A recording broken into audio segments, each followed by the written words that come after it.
Hi there, and welcome back to number 95. This is me, trying to brush away all the dirt from this little patio area and fighting against the wind at the same time. This patio area is something that I wanted to completely transform and make our own. I really wanted to utilise this area, and although it would only be a space really for the barbecue when it comes out in the summer and the recycling bins during the rest of the time, it was clear I wanted to make every part of this home beautiful, including this one, including the parts that don't get seen. And again, just like in our last video, jet washing is so transformative that I really knew that these tiles would probably have more life left in them. And I was right.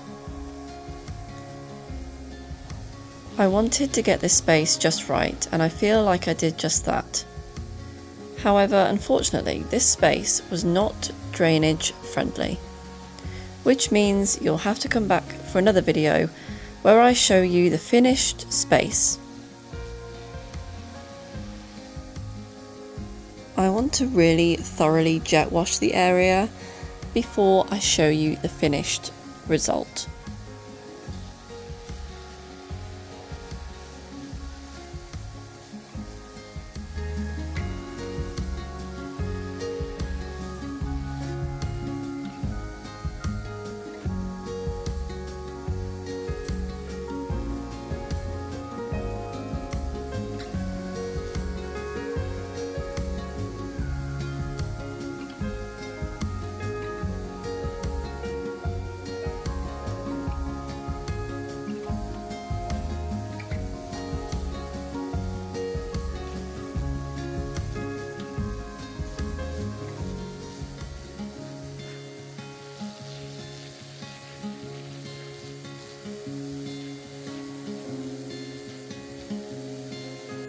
We have never had an apple tree in our back garden before, and I will say that this is probably my favourite moments of an apple tree's life, when its flowers are in blossom. Let's not forget the summer, when the apples are dropping and we can make some good crumble. That's obviously a good part of owning an apple tree too. I feel as though the petals on this tree truly mean that the weather has changed.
That's what YouTube is for, I guess.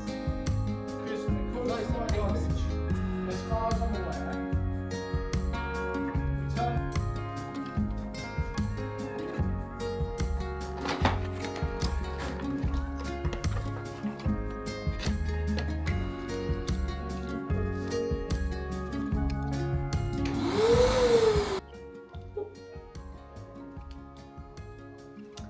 The last time I used the wall sander, it was incredibly loud, to the point where it gave me a headache afterwards. So this time, I am prepared with these bad boys. Not very comfortable, but it is what it is. We're not doing too much tonight, we're just getting started.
As you can see, and as I showed you before, yesterday I was doing some sanding of the ceiling, which, to be fair, I did quite a bit of sanding the other day, and so I feel very happy with myself and pleased.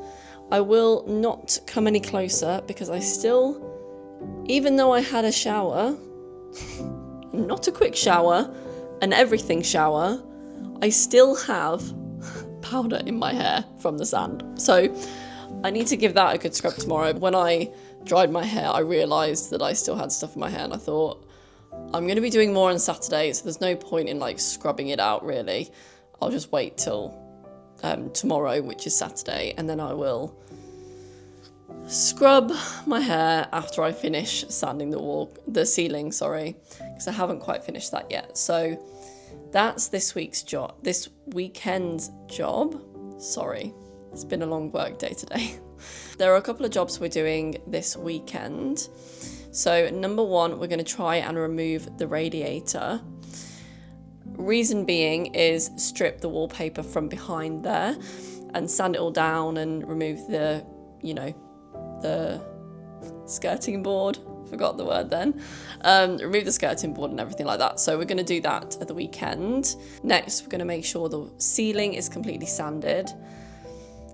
I am probably going to pick up some paint tomorrow morning just to test if the wooden window here will need to be sanded down, or whether the paint being on there will make it look thick. I don't want it to look like a thick painted window. So I'm going to try my best to do those 3 things tomorrow. Oh, my husband is calling me. Hang on. On the phone. Hey, sorry about that.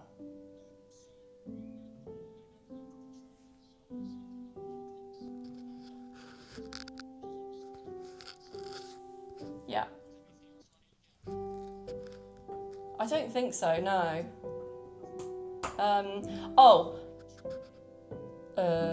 Like a spanner? Yeah. Okay. Okay.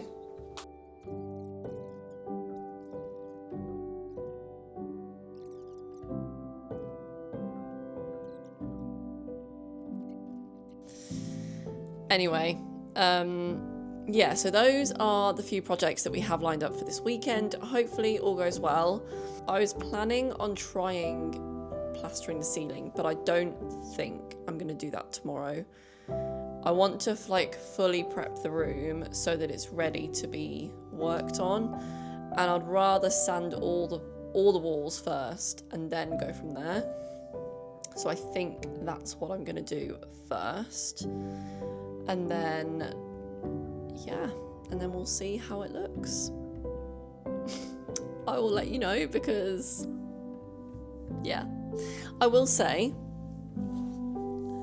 if you're thinking about getting a wall sander, I would very much recommend this one. And obviously, we haven't done too much sanding. It hasn't been heavy duty as of yet.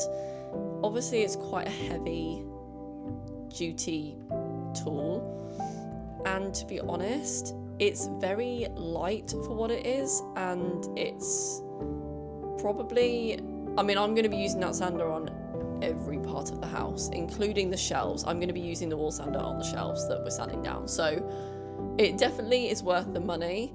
I think I'll put on the screen how much it was. I believe it was something like £130-40. It might be slightly less than that. If you're doing a whole house renovation like we are, I would 100% recommend it. I'm recommending it based on the fact that we have a handheld sander, which you have to replace the sandpaper manually every time. It's a pain in the arse. Yes, I would recommend a wall sander if you're thinking about getting one. I think they're definitely worth it. Oh, and this is what I was going to say as well. Me and Jared are going to look at getting a quote to sort out the fireplace. I feel like it's going to be a lot of money. It probably is going to be like £1,000, I imagine, purely based on the fact that it needs repointing. We want to take out the bricks and we want to just make it look very nice, basically. And I don't know if that's going to be the case, so we shall see. I may end up repointing it myself, which I'm not opposed to doing. You know, I like getting my hands dirty like that. I like, you know, being involved in the renovation. I don't want to just pay someone to do it. That's not the point of this project. So I'm just going to get a quote for the whole thing, and then if I can do the repointing, I'll do that moving forward. But I will ask just to get the full quote first and see how we get on. If it's like £3,000 or more, or £2,000 or more, to be honest, I'm probably going to do as much as myself as I can. I wasn't expecting it to be over £1,000, but I don't really know. It's not a huge chimney, but there's a lot of like, you know, manual stuff to do. So, okay. And on that note, we will see how we get on, and I will keep you posted.